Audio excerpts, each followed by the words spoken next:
На перший погляд, багато блокпостів і дуже багато патріотичних бігбордів. Віра в Бога – шлях до перемоги.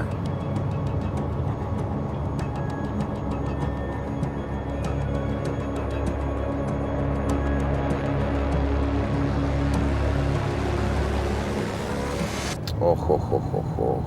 Ой-ой-ой-ой, диви як.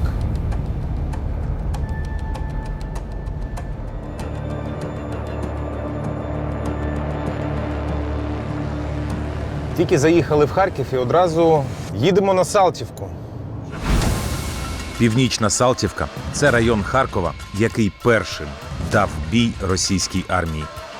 Харків'яни не вийшли зустрічати з хлібом сіллю російські танки. І за це рашисти зірвали на Салтівці всю свою злість. Сьогодні це район Примара. У колись величезному спальнику на 200 тисяч мешканців зараз живе не більше 1000 осіб. Їми опікується волонтер Паша. Це вже ми в зоні РСЗО, арти, усього підряд. Тут в будь-який момент може. Тобто броніки треба, да? Це не... Одягніть броники, так. Тут вже одягайте. Ага. Зайвим не буде, бо тут майже кожні 3 дня хтось винен. І цивільний. Фух. Так, ну що, можна почати. Пішли? Так. Які часи, такі екскурсії. Так, є таке. Пустовато тут якось так. Так, це Північна Салтівка. Це початок північний. Це початок. Це сюди долітає все. І РСЗО, і ствольна артилерія на даний час. І піони сюди літають, і заліп все достає. І смерчі, урагани. Ну, це кожну неділю болванки. Тут за цим домом болванку витягнули тиждень тому. Ну, це ось така історія. І люди живуть, вон. І статистика, типу, люди, там же ж роднички у нас, і така статистика раз за тиждень, типу, пішли на родничок люди і просто поранили чи вбило. Ну це от, вибачте, це от останній місяць, раз на тиждень на Північній Салтівській, це звичайна така статистика. Вийшли по водичку і... Так, зараз це таке є. Ой, йо-моє. Це 3 березня влупила сюди бомба. Ми витягнули від кучу людей, були загиблі, і один мужичок на 5-му поверсі на той момент був. Його до сих пір не знайшли, кажуть, він десь в підвалі похований. Ну, отака історія, да. Можемо трошки перейти, покажу вам там. Відкіля ми евакуювали людей. Тут дуже обережно.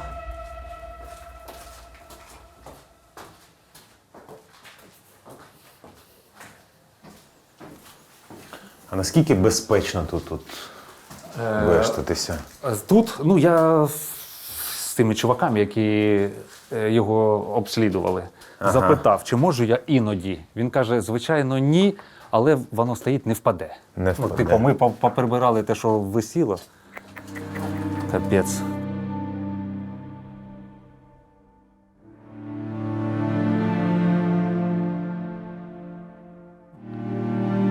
Слухай, а які от правила безпеки, якщо можна так сказати? Ну ось воно летить. Правил безпеки, взагалі ми взагалі тут не повинні знаходитись, в принципі. Ну ви ж розумієте, да? Але ми для історії всього ми розуміємо, що робимо, і ми повинні це робити. Тому нам приходиться ризикувати. Ну і типу, якщо там свист, лягати, падати, прикривати правильно, не так, а так. Зрозумів, якщо що, то керуй. Я перемотаю все чотенько, не дай Боже, да, якщо що, я то вмію робити. Але, щоб ви розуміли, ми в такому місці, де небезпека постійна. Ой-ой-ой-ой-ой. Відсіля ми теж людей доставали, тут був просто ад. Це просто, ви уявляєте, які сили тут влупила фігня, що просто квартири, все. Не стін, не підлог. І ще 5 метрів в підвалі яма. І то там чувачок десь захований, на жаль.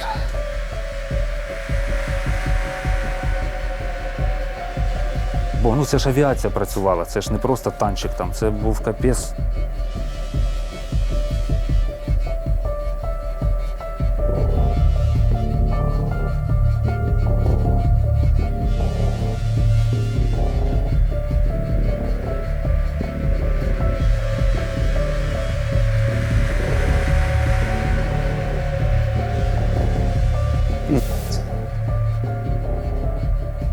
Да. Більше нічого не додавиш. Ну, повний, якщо що, ще.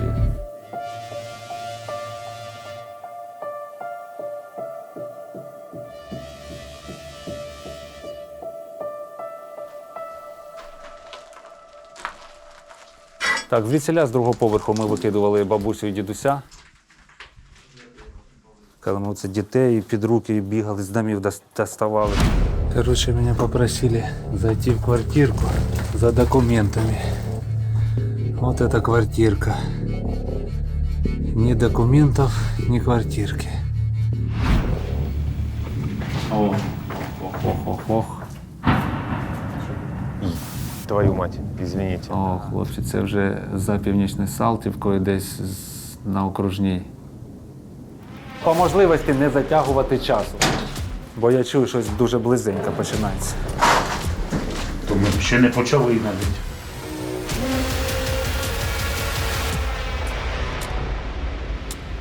Доброго дня. Як ви тут? Доброго дня. А не стрёмно вот это вот, то, что залпы идут? С января месяца. Уже пора привыкнуть. Страшно. А то что? Страшнее жить, чем шумит.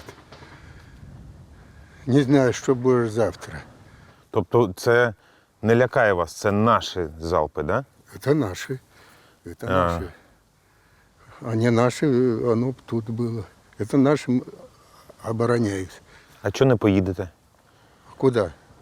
С больной женой? Ее наш на руках носить? Как жить? И куда ехать? Дуже багато людей. Я думав, на Салтівці буде пусто.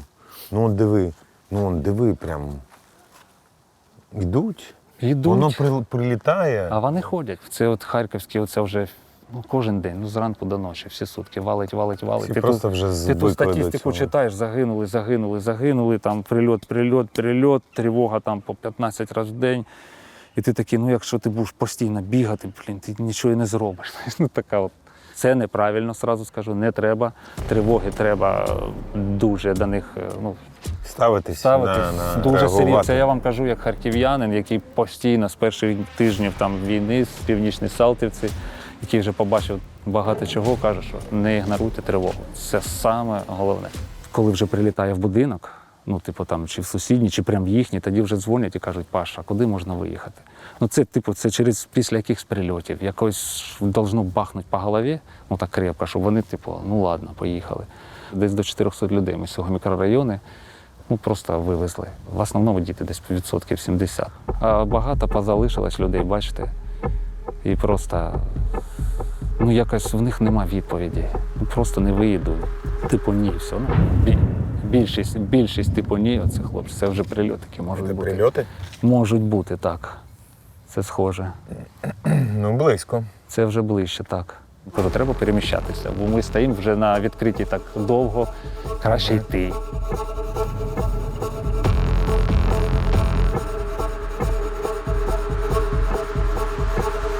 Це наш домик Барбі на вулиці Бучми, А чого Барбі? бо вскрита обліцовочка, скажімо так, і видно Кожну диванчики, кімнату, кожну кімнату, диванчики, кухоньку, там он картинка якась, як в домику Барбі.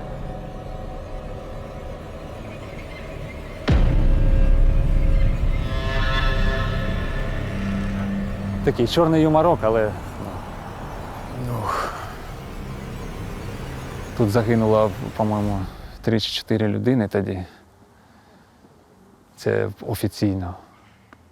І дуже багато поранених ми відсіля тоді до себе в сховище. Це просто жах.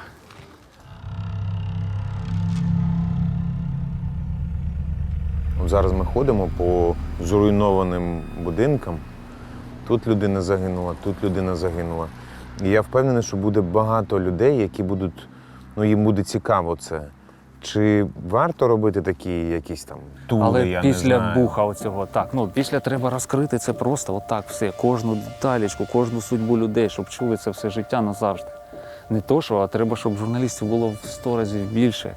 в тисячі. І просто приходити до кожного будинку, кожного підвальчику, кожної людини, слухати її. Це надважливо, я б сказав, те, що ви робите. Щоб всі пам'ятали.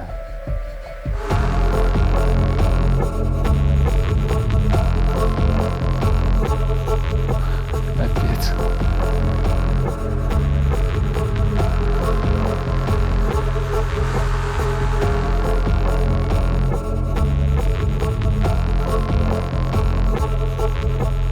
Доброго дня. Ти вже тут сусід, як все, да? Да, Доброго дня. Як ви тут живете? крепимося. Добре все? Ну, наскільки можливо. Ну як? Добре. Вода он з підвала вивели, а так в під'їзді нема. Мені страшно оставатися вдома. Вікна виходять туди. Я знаю. Так, літає постійно. Самое большое вот 5-6 этаж. Угу. 5-й залетел, а там винесло на 6-м. І тільки хотів на лестницю ступати. А воно, чую, свистить. А я пишу. А потім над головою як бабахне. Це коли в кришу, да? Ні? Да. А потім на другий день полізла, а там дирка навскіз. От все одно не можу повірити Це в просто- це. Да. От тут прильоти, а вони прибирають. Північна Салтівка. Це А вони просто прибирають. трындець. Прибирає листя. Це ж не піротехнік, щоб щось Да, важливе да, там. Просто да, листя. Ну, просто працюють. Просто щоб воно було прибрано. Це насправді геройські такі вчинки. Тут же ж сумніву немає ні в кого, що Харків залізобетон.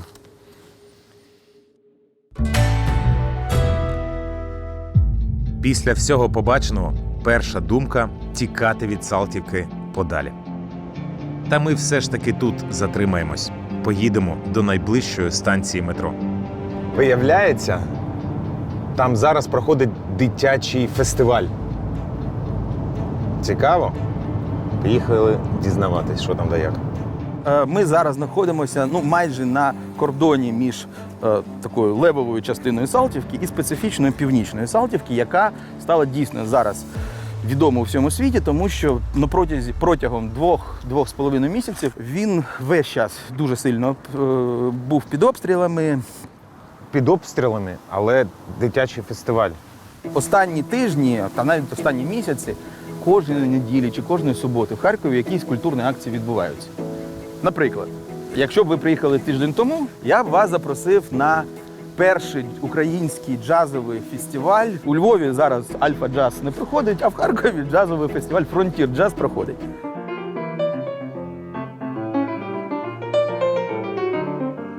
Сьогодні це вже не концерт, не джазовий фестиваль, а початок відкриття фестивалю «Дитятко».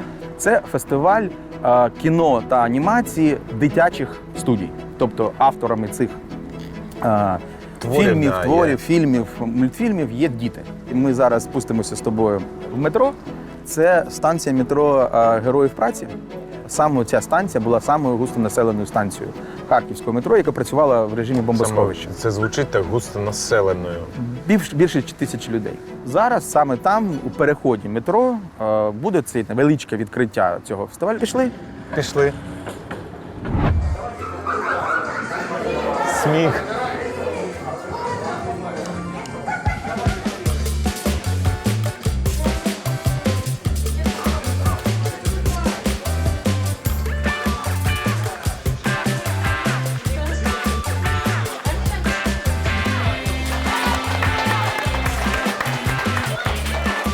Всім привіт! Дозвольте відрекомендуватись, мене звуть професор Пузирьков. Прошу не плутати не Чудаков, не професор без очков, так? Не професор без штанов, на всяк випадок, не професор Хомяков, не професор Кабачков. Домовились? Пузирьков мене назвали, тому що я винайшов живі мильні бульбашки. Вони вміють танцювати, пригати на батуті, а ще вони обожнюють кататись на каруселі. Хто любить кататись на каруселі? Я. Тоді ви з ними. Дорослі, починаємо!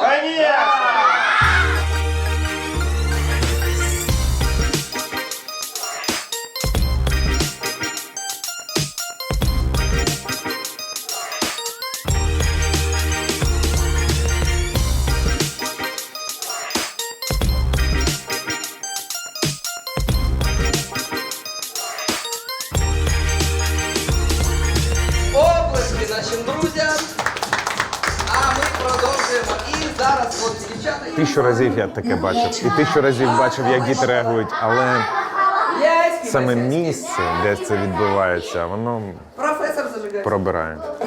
Зараз буду Ну, плакати, а що ви чорт кажете? побери. А скажіть, а хочете смертельний номер? Хочете? Не чую, хочете чи ні? Тоді мені знадобиться хтось дуже сміливий, а можна вас? А легко. Оплески моєму другові. Дякую, що ви згодились. І ваше завдання. Ставайте на одне коліно. Дивіться прямо на дітей, а Дивлюсь. всі разом повторюйте за мною. Готові? Всі разом. 7 соловів. Дім Салабів. 1, 2, 3, Євгене, гори! Оплески! Лисому Євгенові! Дякую.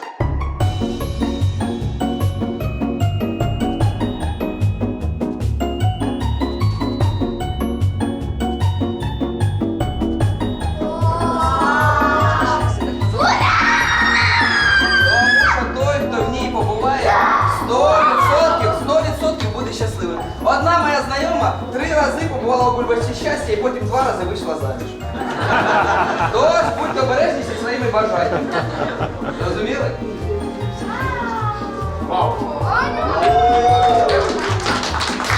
Облачки наші. Ну, це правда, це лінії чудо. Діти, які посміхаються під час війни. Скажи мені, будь ласка, нащо тобі це треба? Наче мені це треба? Ну, я роблю те, що я можу, а я можу надихнути людей на те, що, ну, щоб не тільки війна є у цьому світі, є ще якесь добро, є діти. Коли ми приїжджаємо до дітей, бачимо їхні посмішки, коли діти беруть, кажуть, давайте ми вам допоможемо принести там сумки, ну, що вони чекають, ну, це стає неважко. Як життя в Харкові зараз? Та ну складно. Я взагалі живу в передмісті, ну ми це чуємо, всі прильоти, все це відчуваємо. Ну, у нас маленьке місто, Марефа, там щось 8 чи 10 ракет прилетіло. Маленьке місто. І це ж не кінець. Тобто, ну, життя таке. Життя таке. Їдеш тяжко, потім бачиш, що люди суетяться, бігають. Думаєш, молодці харків'яни. Коли там ти йдеш, а висять пакети для сміття, ну це важливо, я вважаю, це важливо. Те, що прибирають, те, що підмітають, це важливо. І люди це відчувають, і люди, не зважаючи на всі ті прильоти, повертаються. Чому, ну, їх спитати, чому ви повертаєтесь? Тому що дом, тому що дім, тому що рідний дім, тому що тут все життя. Краще місце в світі, мабуть. І як його покинути, як уїхати, як переїхати кудись, не знаю.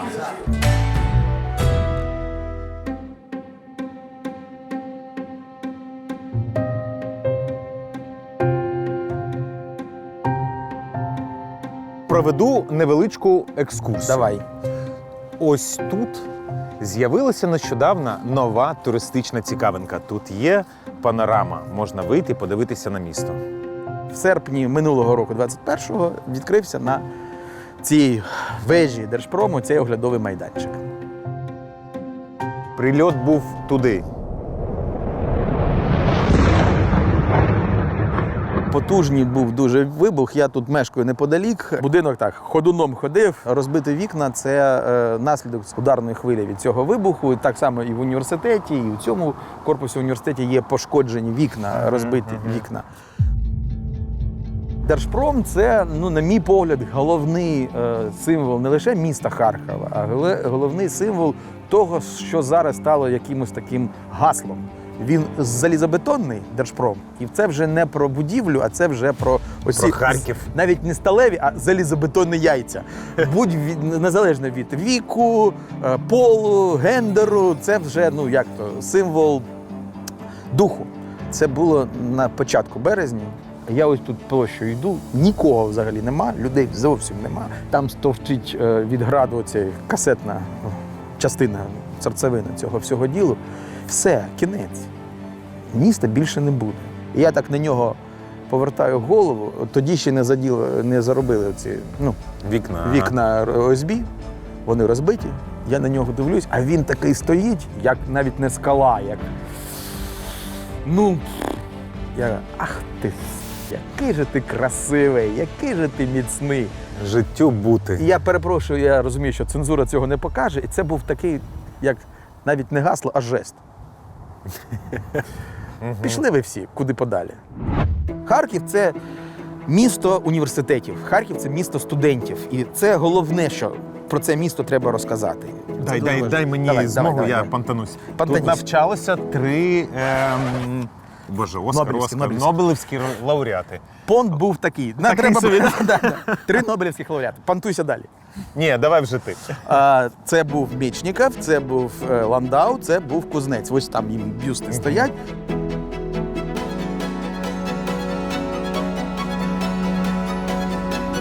Ніхто майже не знає, крім харків'ян, яким я це розповів, що Мечников досліджував горців з Балкан, з Кавказу. Вони вживають кисломолочний продукт.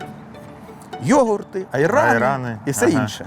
Він каже, оце рецепт. Але я ж мікробіолог, каже Мечников, я створю оцю культуру, бактеріологічну культуру, яка створює кисломолочний продукт. І створив цю паличку. І в мене до війни був дуже потужний, для мене дуже потужний екскурсійний проєкт містами Європи, який я добре знаю, майже як Харків, скажімо, Барселону. Я показував цю вулицю Ангелів 16 в районі Раваль біля ринку Бокерія, де Ісаак Карос почав продавати це невідомий продукт кисломолочний йогурт.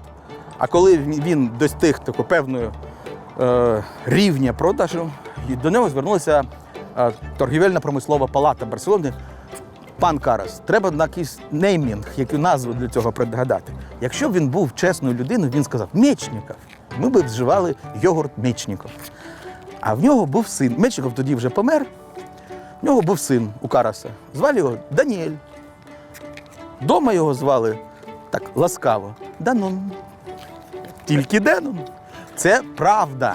Якщо ти подивишся на оці бутилочки з йогуртом українського виробництва Данона, там в зворотньому боці написано, що створив цей продукт наш співвітчизник Ілля Ілліч Мечников, Нобелівський лауреат. Історію про 2 інших Нобелівських лауреатів ти вже понтонувся, я вже не буду розповідати, тому що у нас зараз не така промовиста екскурсія. Ох, бляха, підходимо. І, самий центр, і людей нема. От в березні це було страшно. Ой, блін.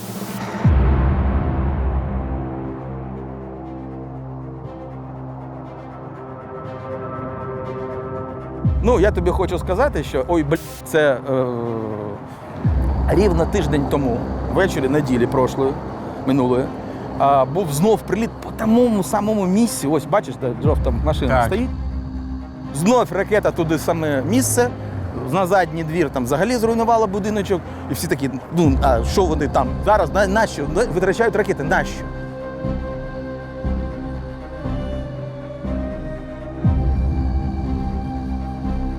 Ти бачиш оці плями на колонах праворуч? Так. Був дощ тиждень тому, і оця грязь, яка, це тиждень. Це зараз. Офігеть. Тобто 1 березня це вся руйнація, а зараз от бедиш, це зовсім нещодавно було. Воронка така, метра за 3 була глибиною, така велика. Ну, ми бачимо, вона піском засипана. Да. Ми зараз так обійдемо, покажу будинок, який вони таки зруйнували в цей обстріл тиждень тому.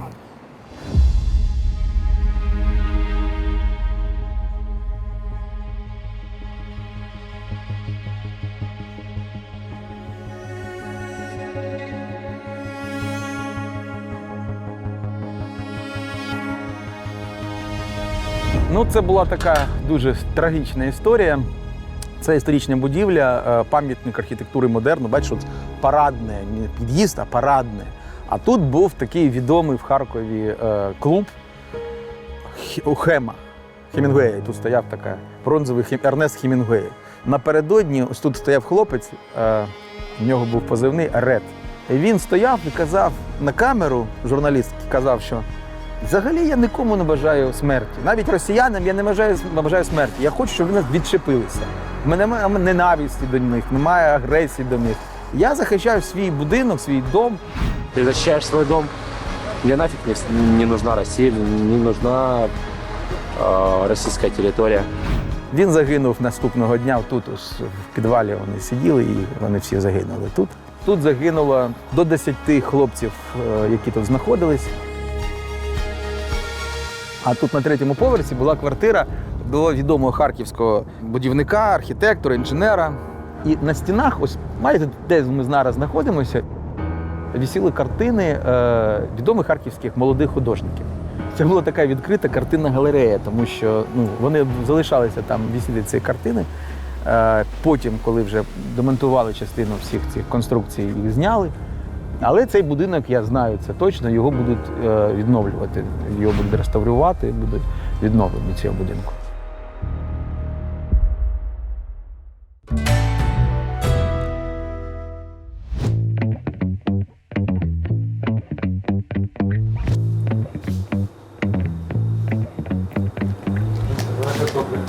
Дякую.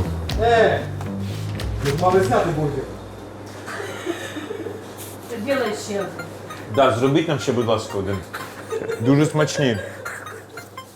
А поки в нас є час, давайте знайомитись з власником цього закладу. Хотів сказати, з власником цього бургера. Співвласником. Да, співвласником. Так. Насправді, привіт, Привіт. Євген. Павло. Так, якщо знайомитись, то знайомитись. Насправді ми зайшли до тебе не через те, що вони смачні, а вони насправді смачні. Справді смачно. Справді смачні. А через те, що ти відкрив заклад під час війни, правда? Правда, але з одним уточненням. Сідай, є декілька питань до тебе. Чи вірно я зрозумів? Ти вклав свої гроші під час війни в Харкові, де ось тут приліт був, там був приліт, в самому центрі. І тобі не стрьомно. Насправді мені повезло. Чому? Тому що я не мав витрачати гроші на приміщення. Тобто ми докупили частину обладнання і все. Тобто це не дуже великі гроші. Але зачекай, це все одно гроші. Це все одно люди, гроші. зарплатня, це закупитись, це все одно гроші. Я розумію, можливо, навіть ремонт був, все розумію. так. Але все одно ти вирішив вкластися в економіку, запустити бізнес. І оце не стрьомно було? Якщо так точніше сказати, бізнес ми запустили ще у квітні. Ми поновили доставку піци, яка у мене працювала до війни. Ось, і у квітні ми запустилися. І оце справді було дуже стрьомно з усіх боків. Потім був шалений попит на піцу у квітні, у травні. Справді шалений. Ми такі обсяги давали, яких ми не мали до війни. Ось, а потім попит став все менше, менше і менше, і рішення відкривати офлайн, воно десь є вимушеним. Тобто ми зрозуміли, що місто пусте, наша цільова аудиторія поїхала, і нічого не зміниться. І перше, що приходить в голову, це відкрити нову точку. Так. Так, і ми вирішили, що треба якось це компенсувати, і так подумали, що у стрітфуда у нього зараз є шанси вижити. І відкрили цю точку. І що, і як воно йде? Йде воно дуже поступово, дуже велика кількість моментів, від яких залежить каса. Тобто кілька днів тому сюди прилетіло, ти знаєш, що був прильот, ти знаєш, що там загинуло кілька людей, і ти чисто психологічно, мабуть, будеш це місто оминати. Виходити, да.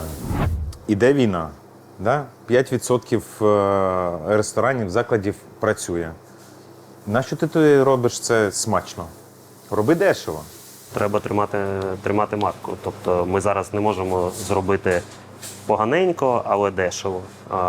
Ми робимо якісний продукт, ми робимо не дуже дешевий продукт, але ми робимо чесний продукт. Тобто він коштує своїх грошей, це 100%. Чого ти залишився в місті? Більш того, ще й вкладаєш гроші. Я тобі скажу ще більше. Я не просто залишився в місті, я повернувся до міста. Я спочатку вивіз свою родину, і потім повернувся назад один. Я сподівався повернутися та піти у ТРО. Але мій шлях назад, він зайняв 3 або 4 дні. Тобто я повернувся 2 березня, здається. І тут таких воїнів, як я, без досвіду, з з гарячим серцем і таке Вже інше. були, Вже да? було дуже багато, настільки багато, що зброї не було. І вже на той час вже навіть позабирали зброю тих, кому її видали, тому що вже почали якось там фільтрувати людей так, щоб отримував зброю тільки той, хто має досвід. Я досвіду не маю. Ось, і мені сказали, слухай, таких як ти, півміста, займайся там чимось. Ось, і ми спочатку тиждень ми евакуювали людей до Полтави, а потім почав займатися волонтеркою. А вже в квітні стартували з піцею. Шалена була ідея. Як вона прийшла тобі в голову? Насправді вона була настільки настільки що я такий, я маю це зробити. На початок квітня ми були другим закладом, який доставляв щось взагалі. Перший відкрився, здається, за 2 дні до нас, але у них була доставка сьогодні на завтра. А ми возили сьогодні на сьогодні. Так, там, звісно, ні про яку доставку там, за годину або швидше, як це було до війни, мова й не йшла. Але ми доставляли день у день. А є відчуття в тебе? От ти хотів піти в ТРО, а пішов в економічний фронт. Є люди, яким я можу платити гроші, яких я можу підтримувати. Так, це приємно. Так, як у більшості тих, хто не пішов воювати, є відчуття, що ти замало робиш. Ось, але я гадаю, що я ще повоюю на цій війні. Клас. Дякую. Дякую. А зараз, будь ласка, знімай свої крупні плани. Давай, йди і знімай. Вон він цілий, цільоханький.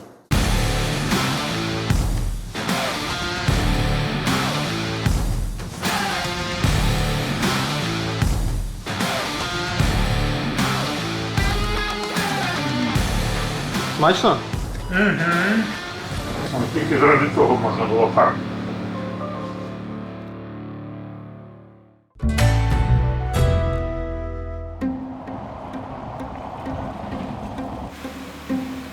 Харків створює дивне враження. Він перебуває під щоденними обстрілами, і при цьому він не занедбаний, а охайний. Клумби квітнуть. Сміття регулярно прибирається. Фонтани працюють.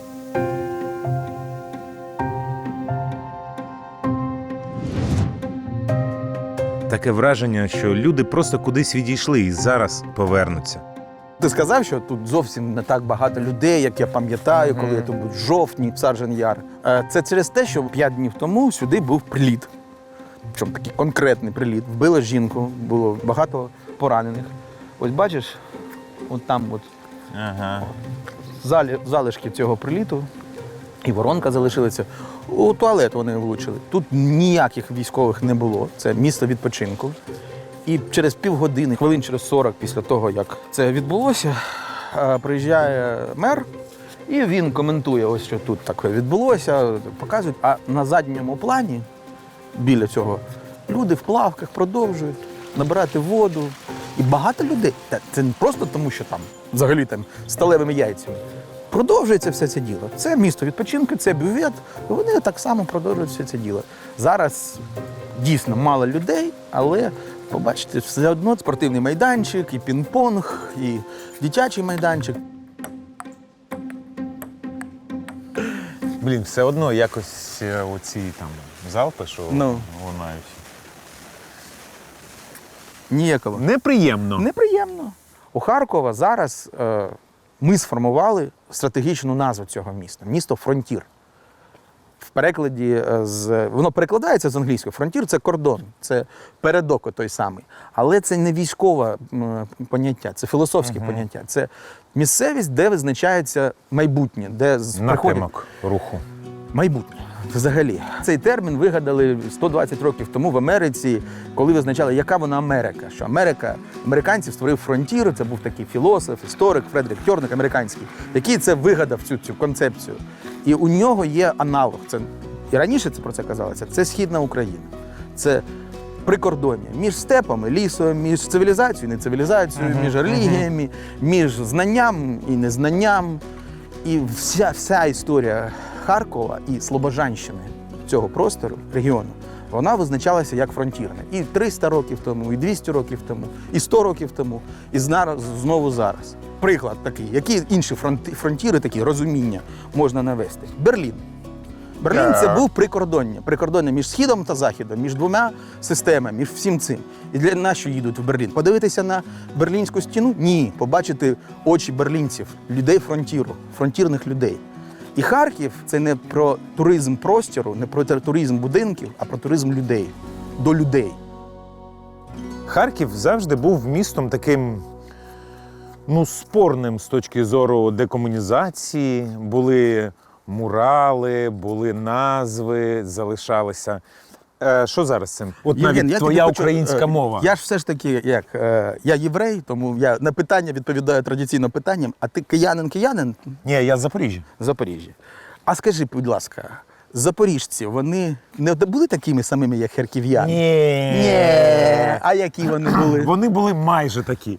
А яка відміна? Що в них Хортиця є, і це така легендарна історія запорізького козацтва?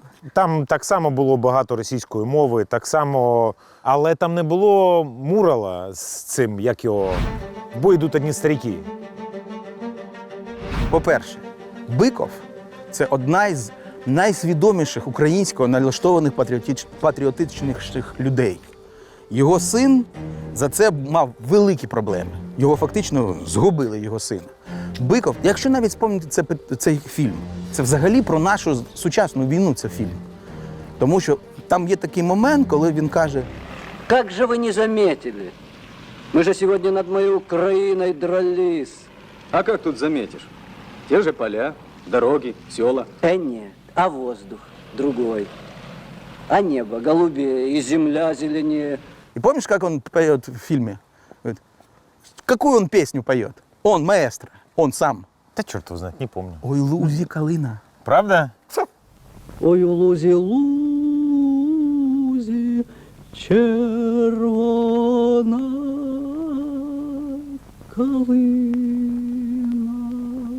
Прикольно. Биков був однією самою... Правда? Треба придивитись. Биков був однією самою, я перепрошую за таку назву, нешароварною українським патріотом. На Харківському театру Шевченка висить 3 меморіальні дошки. Одна Курбасу, друга Крушельницькому, третя Бикову. І Крушельницький, і Курбас дійсно це така героїчна, великі постаті. Але якщо казати про самого любимого актора і режисера, не в Харкові, навіть не лише в Україні, це Леонід Биков. Тому цей мурал – це не про радянську армію, не про радянських льотчиків, не про Радянський Союз. Це про людську любов до людини, яка людина. Биков був людиною. Всі ці мурали мають відношення до відомих харків'ян. Це, скажімо так, регіональний патріотизм, якщо ти хочеш. Регіональний патріотизм. Так. Класний вислів. Так. Чому це важливо? І взагалі, що це таке? Дуже багато людей, з якими я спілкувався зараз, за останні півроку, вони розказали мені наступне. Багато хто казав цього раніше, мені саме казали там: ми любимо Харків, дякую, Максим, що ви нам допомогли це зрозуміти, полюбити Харків. А зараз вони мають всі сказати Володимиру Володимировичу Путіну за це дякую. Тому що вони кажуть, ми до цього не розуміли, як ми любимо Харків, як ми любимо свій дім. Де ми? Що ми? Ми в Харкові. Погулявши Харковом, ми пішли знайомитись із бійцями Харківського волонтерського фронту. Слухай, можна маленьку екскурсію так? Так, Можна. Що тут вас да як? Це кімната з ліками, якими я займаюся. Так, здебільшого. Оце, бачиш, в синіх баночках, це ельтероксин. Це був найбільший дефіцит в перші місяці, не тільки в Харкові, взагалі в Україні його не було взагалі. Ми його там де тільки не брали, в мене було на нього запитів від усіх бабусек. Я дізналася, що в Харкові дуже багато людей, в яких проблеми з щитовідкою, тому що це для щитовідки. Тож це тепер в мене є величезний запас, але тепер вже немає дефіциту. А чого ви залишились в Харкові? 2 красиві тендітні дівчини. Чого не поїхати у Швецію, Підкорювати наприклад? Європу? Підкорювати Європу. Ні, ви залишилися в місті, яке бомблять, і працюєте на перемогу. На що воно вам треба? Перший день, коли я дізналася, що почалася війна, у мене не було якоїсь паніки. У мене було тільки розуміння того, що це мій дім, тому що я харків'янка, я тут виросла, тут вся моя родина. Тобто потім ми ще з ребятами зібралися в штаб, і це, мабуть, була одна з основних причин, чому ми лишилися, тому що коли ти не один, а коли ти в спільноті, то це допомагає, по-перше, вивозити все те, що відбувалося, і, по-друге, ти відчуваєш, що ти тут щось робиш, що ти корисний. Тобто ти не просто лишився в квартирі і сидиш, і щось чекаєш, а ти намагаєшся діяти. Олег почав одразу 25-го робити військову цю движуху, а ми посиділи, може, там 2-3 дні, ми такі були трохи в роздраї, що робити. А потім просто в Олега було дуже багато ще запитів цивільних, там їжу привезіть, ліки привезіть, і він просто не встигав. І ми кажемо, давай ми це хоча б в тебе заберемо. І ми почали щось намагатись робити. Це було дуже... це було дуже так хаотично, тому що ми не знали, як це робити, ми не знали, де брати їжу, де брати ліки. І в якийсь момент так сталося, що одне медіа харківське запостило наші номери в себе, не спитав в нас дозволу.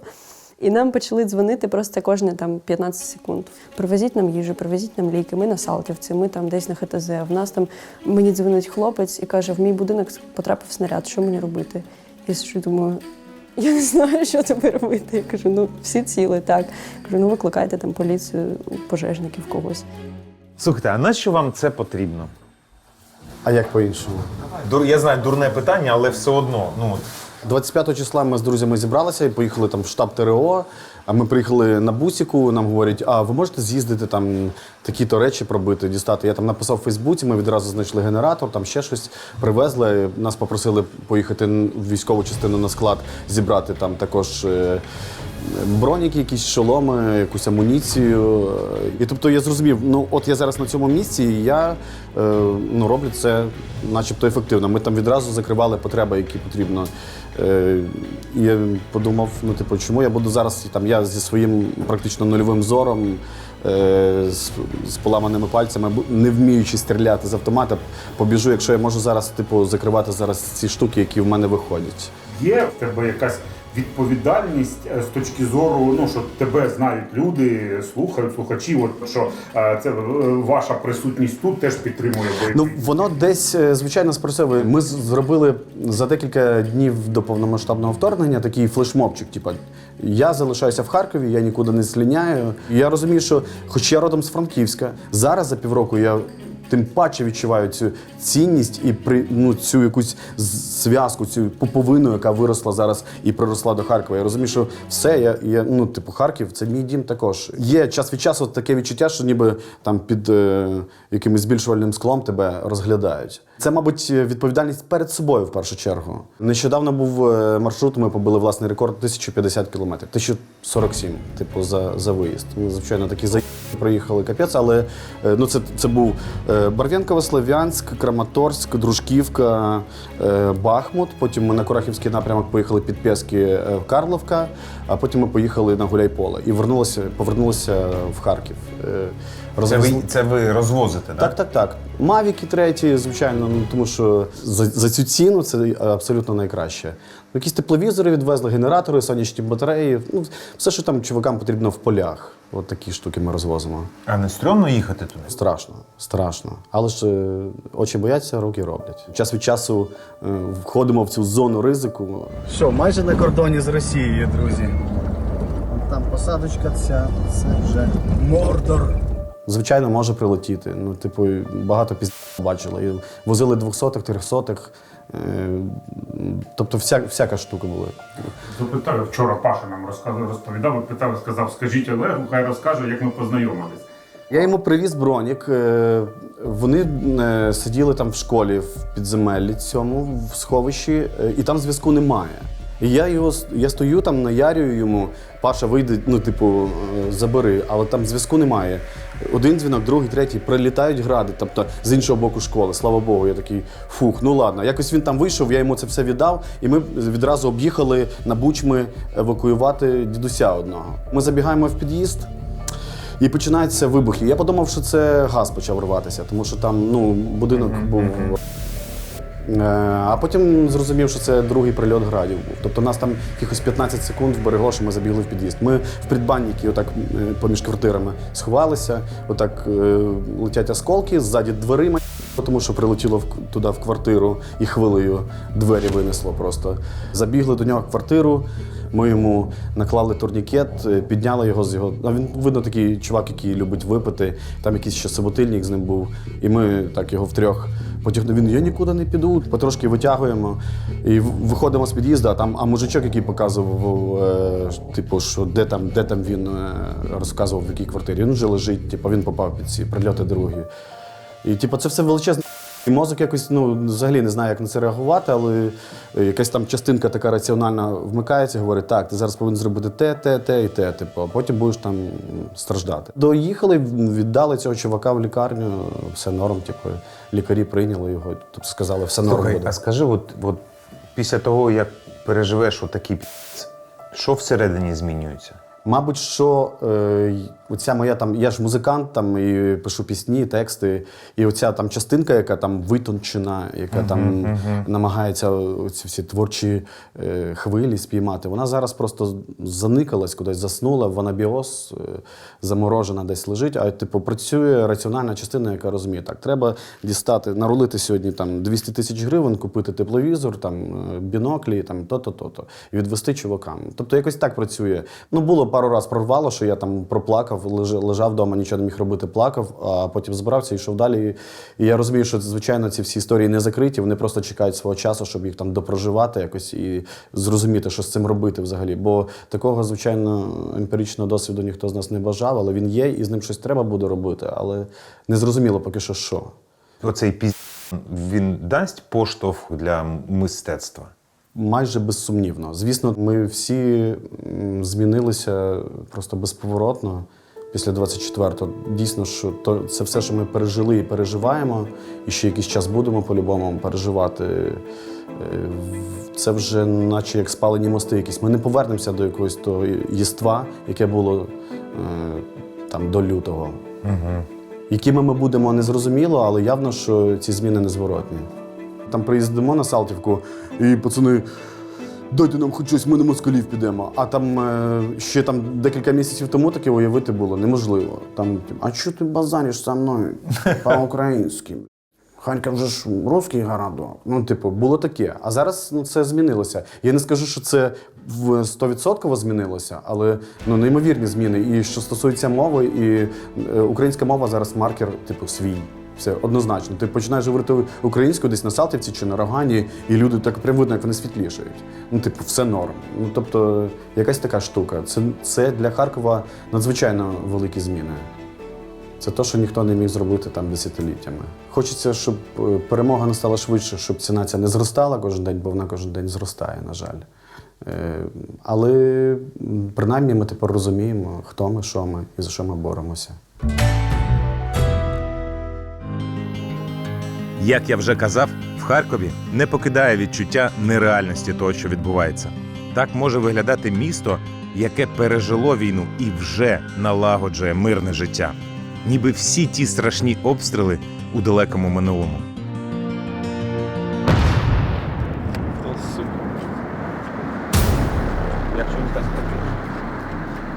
Поднимается одни столбов. Это, возможно, сбили ракету. Потому что, видишь, он облачко.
А це так важко дивитись.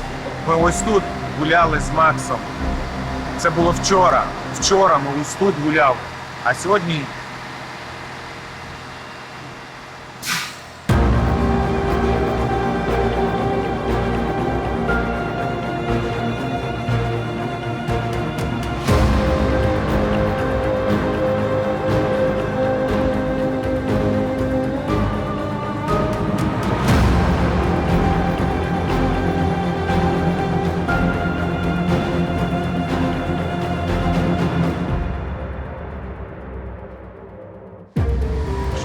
Трапилось те, що трапляється майже кожного дня.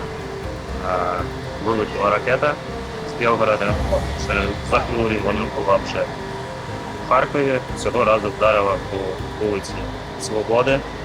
Така недобра іронія. Це вже не перше потрапляння. На жаль, наскільки я знаю, сьогодні людей троє осіб постраждало. розкажи про цю історію з дівчиною твоєю, знайомою. Так, до мене приїхала моя подруга, ну не до мене, вона приїхала до Харкова, я її зустрічав вчора. В цьому будинку вона мешкала кілька років тому, і сьогодні зранку приїхала сюди за своєю подругою, забрала її, і за 20 хвилин сюди вдарила ракета. Тут, здається, була чи мати, чи матуся цієї дівчини, чи мати, чи папушка цієї дівчини, вона постраждала і забрала в лікарні, але жива. Ось 20 хвилин туди, 20 хвилин сюди. Це у Харкові інколи ціна життя. А на що вони це роблять? Тут же ж не було ніяких військових, нічого такого нема. Ну, якщо вони наступають за картами 60-х років, то можна подумати про те, що з розвідданими у них є якісь проблеми. Або просто наводять страх. Друзі, тут маю вам сказати, що це далеко не всі герої, яких ми встигли зняти в Харкові. Тому чекайте наступну серію з залізобетонного міста.